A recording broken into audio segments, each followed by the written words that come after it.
Mēs pašlaik esam Rietumbankā, mums ir praktiskā darbnīca. Mums ir otrā nodarbība tikai. Trešā nodarbībā vēl joprojām mēs atradīsimies tādā radošo meklējumu procesā. Ceturtā nodarbībā jau būs pirmie augļi. Un piektā nodarbībā būs visi ļoti laimīgi, tāpēc, ka visiem būtu ļoti labs sanāks. Ja? Tas ir tas klasiskais publiskās runas pamatu formāts, kas ir pārbaudīts gadu gadiem. Un mēs mācāmies visu par komunikāciju, ne tā nav tikai publiskā komunikācija. Mums būs šodien uzdevums tikt iekšā vidusposmā. Jums būs šodien jānorunā kopā pusotra minūte. Šodienas prezentācijas blokā ievads plus vēl viena daļa, par ko mēs runāsim nedaudz vēlāk. Nākat lūdzu pie manis. Es esmu pedagogs, jā. Neesmu kaut kāds ieklīdušais džinsu jākā cilvēks. Es vienkārši izstāstīšu pirmās nodarbības kontekstu. Šis ir mūsu uzdevums uz visām 5 nodarbībām. Rekrutāji, tad te ir intro daļa, tad mums ir runas sākums. Te būs 1 minūte, 1 minūte, te ir 30 sekundes. Un tas kopā tagad ir 4 minūtes, bet kopumā viņas būs apmēram 5 minūtes. Mēs pagājušajā strādājām tikai ar šo te bloku, un tagad tas, ko viņi tur dara, viņi runā tikai šo te ievadu savā starpā, viņi trenējās uz to. Mums ir šīs dienas tēma ir strukturēšana, kā jūs redzat. Mums ir uzdevums ielīst iekšā, apskatīties, ko mēs darīsim katrā no šiem te blokiem un kurā virzienā iesiet. Un principā būtu forši, ja jūs arī ar to struktūru strādāt līdz beigām, līdz darbnīcas beigām. Nevis šodien līdz beigām, bet līdz 5. nodarbības beigām.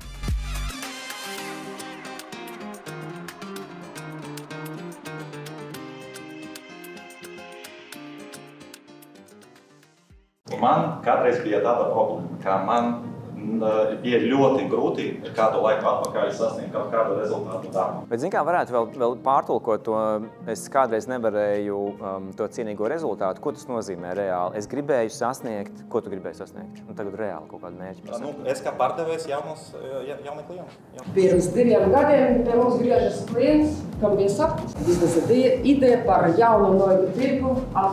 Man galvenais, es gribu saprast, kur beidzās ievads un kur sākās problēmas daļa. Pamēģinām no paša sākuma, bet, Taķena, tev vēl viens papildus uzdevums. Stāvi uz vietas. Viss nekusties, stāvi uz vietas. Rokas brīnišķīgi, jā, bet mēģini tagad skatīties uz mums, bet no vietas. Pirms 2 gadiem pie mums griežas klients ar ambiciozu biznesa ideju. Iekarot jaunu tirgu Afrikā, un viņš grib ar 5 miljonus. Ievads, tev patiesībā ir ļoti forši. Tev izdevās arī nostāvēt otrajā versijā uz vietas. Tas ir mūsu galvenais uzdevums ar tevi, jo tev ir perfekta balss. Par saturu runājot, ja tavs labākais draugs būs telefons un balss ierakstītājs, tev uz nākošo reizi ir elementāri 3 reizes jāieraksta sevi balss ierakstītājā un jāpaklausās katru reizi. Vai tur viss ir kārtībā, vai sarunu valoda, vai es varu sevi saprast, ko es gribu pateikt. Ja? Un tu jutīsies daudz labāk tad uzreiz. Šodien bija otrā nodarbība, kur mēs strādājām ar strukturēšanu. Varēja ļoti labi redzēt arī, ka katram cilvēkam tomēr ir savi talanti, ļoti savas dotības. Daži ir ļoti stabili formā, viņi spēj uzreiz automātiski pieslēgties pie auditorijas. Viņiem ir tā sajūta, ka viņi grib dot un dalīties ar savām idejām. Šo reizi ir jāizdara apjoma ziņā lielākais darbs. Tāpēc, ka no 2. uz 3. nodarbību mēs lecam faktiski uzreiz ar vienu lecienu līdz finālam.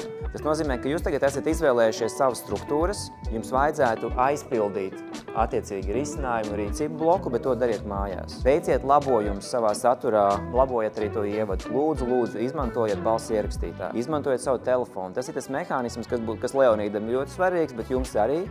Ierakstiet sevi, klausieties sevi. Ja jūs 3 reizes to izdarīsiet, jūs ticiet man, jūsu pārliecība šeit būs augstāka. Vislabākais mehānisms ir paņemt savu telefonu, ierakstīt balss ierakstītājā, paklausīties sevi un izdarīt 3 reizes šo te ciklu, ja, šo te procesu. Un tādā veidā mēs tā kā nevis iekaļam vārdu, bet mēs saprotam galvenās tēzes vai virzienas, kuram mums doties uz priekšu.